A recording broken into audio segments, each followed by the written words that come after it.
Speaker, and I rise to raise an adjournment for the Minister for Road and Road Safety in relation to Clyde Road and Narre Cranbourne Road out through the Berwick electorate, obviously, and Thompson's Road, some of the big issues we have out part of that world.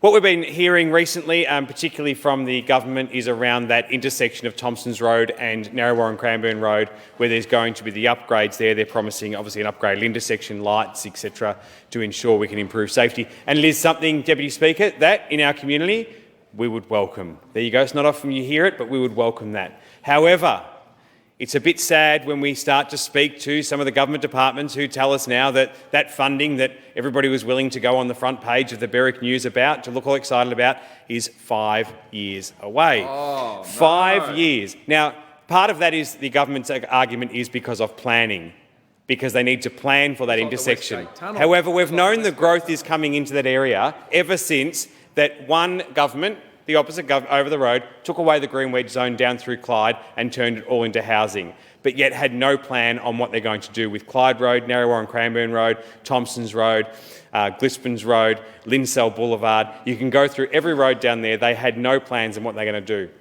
So the action that I call on for the minister is I would like the minister to go for a drive along Narre Cranbourne Road and Clyde Road during the peak hours of the morning and the afternoon. Now, I won't say you'd have to do it with me. I'm happy for them to do it in the ministerial limousine with their own driver to see how long it takes them to get from Clyde North to come into the city.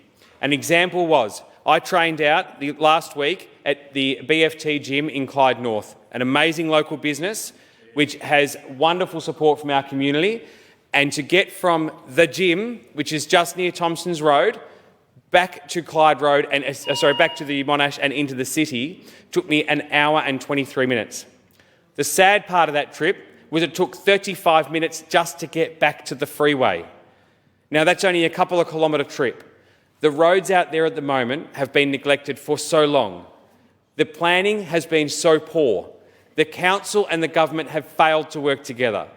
The continuous argument that the developers will be doing their part and the government won't put their money in to make sure these roads have continuous upgrades as they go through has to end, because the residents out in Clyde North deserve better. Yes, they've got O'Shea Road now, which has helped. However, the road from Clyde North to get into the Monash Freeway and come into the city is appalling, and I'm calling on the minister to go and trial those roads during those peak hours, and I'm more than happy for them to take the member for Cranbourne, the member for Bass, the member for Narre North and the member for Narre South, if at the end of the day it's not just a photo for the paper but actual funding to fix our roads.